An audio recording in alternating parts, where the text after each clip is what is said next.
l'organisation conjointe de cet atelier entre Leg Africa, USAID et URAC constitue une opportunité pour le ministère des Mines et de la Géologie de pouvoir vraiment approfondir la réflexion et les échanges sur un certain nombre de paramètres qui devront vraiment éclairer davantage les orientations et les stratégies que le ministère devrait prendre en vue d'optimiser davantage les retombées socio-économiques au profit de nos collectivités territoriales, mais aussi de nos populations impactées.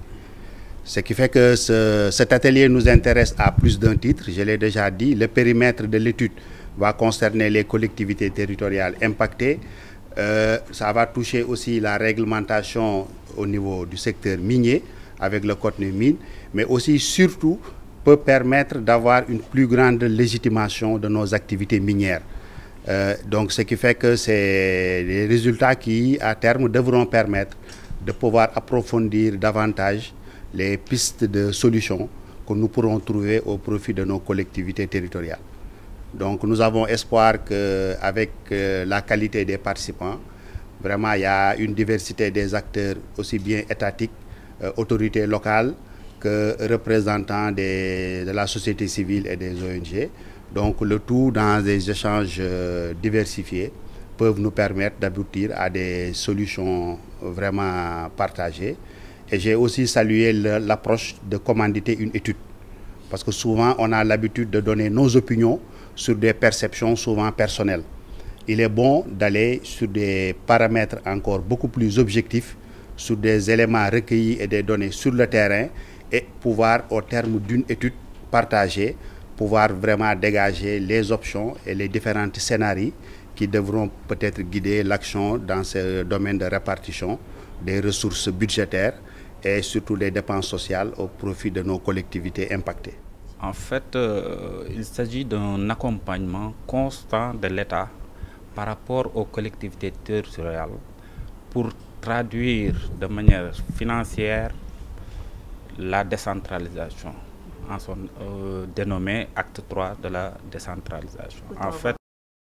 En fait, il s'agit d'appuyer de manière constante et régulière les collectivités.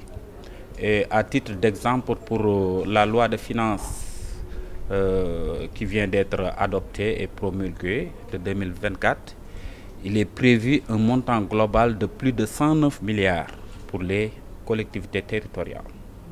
On a fait un bond de plus de 10 milliards par rapport à 2023, ce qui traduit que les efforts de l'État sont constants et progressent régulièrement en appui toujours aux collectivités pour leur permettre de s'autofinancer, d'avoir des équipements socio-économiques de base et de pouvoir compter sur ces ressources et se développer compte tenu des autres appuis qu'ils peuvent développer, tels que dans le cadre de la coopération.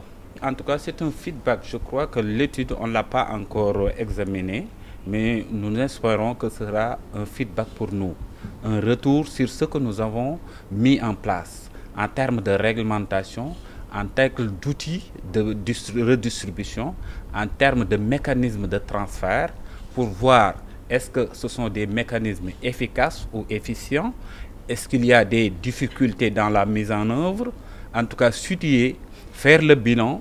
Il est bon de voir une situation réelle, concrète, à partir de la base. Et on attend de cette étude-là d'avoir cette situation réelle sur les efforts qui ont été faits, bien sûr, mais aussi sur les difficultés et obstacles rencontrés, enfin, en vue de nous permettre de nous projeter, d'appréhender l'avenir, d'apporter des éléments correctifs pour mieux satisfaire nos citoyens, qui reste notre cible principale, parce que nous sommes, le client est toujours notre principale cible.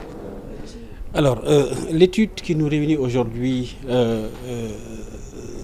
qui est effectuée par le consortium Lex Africa Irak, est une étude qui se tient dans le cadre du projet USAID Appui à la gestion des finances publiques. Le projet USAID Appui à la gestion des finances publiques est un projet mis en place par le gouvernement américain et le gouvernement sénégalais pour faciliter la mise en œuvre des réformes sur la gestion des finances publiques. Donc c'est une réforme importante qui concrétise la volonté du Sénégal d'arriver à une gestion plus rigoureuse des ressources publiques à l'intention des populations, et surtout pour faciliter la satisfaction de la demande sociale dans différents domaines.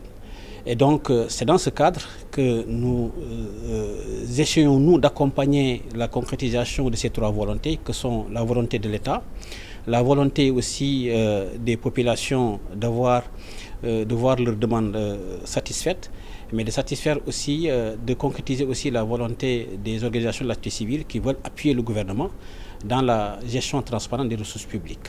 C'est pourquoi l'étude qui se déroule aujourd'hui est une étude importante, parce que ça va dans le sens de mieux apprécier les transferts financiers issus des ressources extractives à l'intention des collectivités territoriales pour satisfaire justement les demandes sociales au niveau local. Donc c'est pourquoi nous nous réjouissons de nous associer à cette initiative.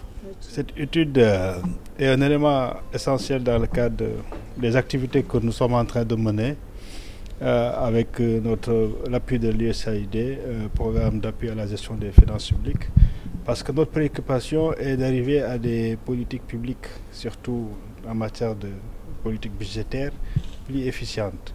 Cela veut dire quoi? Cela veut dire qu'il faut régler les questions d'équité aussi, au-delà de l'optimisation, de la mobilisation des ressources disponibles, surtout basées sur l'exploitation de nos ressources naturelles, et une redistribution vers les populations les plus vulnérables surtout. Alors cela veut dire quoi? Cela veut dire que tout simplement il faut surveiller dans l'optique de décentralisation, qui est une option, hein, l'acte 3 qui, à l'horizon 2025, devrait amener nos collectivités territoriales à être des collectivités territoriales viables, compétitives, dynamiques et durables. Et cela veut dire quoi? Cela veut dire que ça ne suffit pas seulement de déplacer des compétences, mais il faut déplacer des ressources. Alors ce qui se passe, c'est que nous pensons que le taux de transfert est encore faible, même si l'État fait des progrès. On a dit que cette année on a eu 10 milliards de plus, mais en valeur relative, c'est pas plus de 1,7% du budget. On parle de 109 milliards qui sont transférés, total des transferts vers le collectivité territoriale, 601 collectivité territoriale si je ne m'abuse, sur un budget de 7 000 milliards. Alors qu'on veut un développement qui puisse parvenir donc des collectivités territoriales. C'est que dès qu'il y a des défis majeurs, et surtout que si on va de près, on se rend compte que tous les transports légaux ne sont pas effectifs.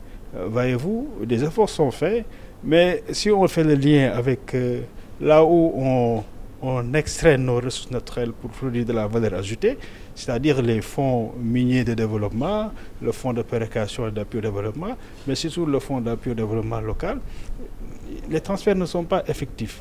Et à ce niveau-là, je pense qu'il faut davantage alerter l'autorité parce que notre engagement commun, que ce soit de l'autorité que des citoyens, c'est que ces revenus mobilisés puissent aller vers les populations au niveau décentralisé.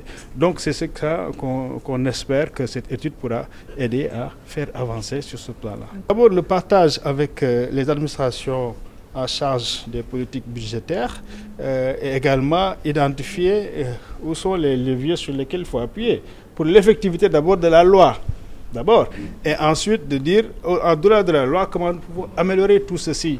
Et donc je pense que les préoccupations soulevées à partir de la base des priorités locales et des besoins aussi au niveau local peut aider à reformuler ces politiques-là dans ce sens.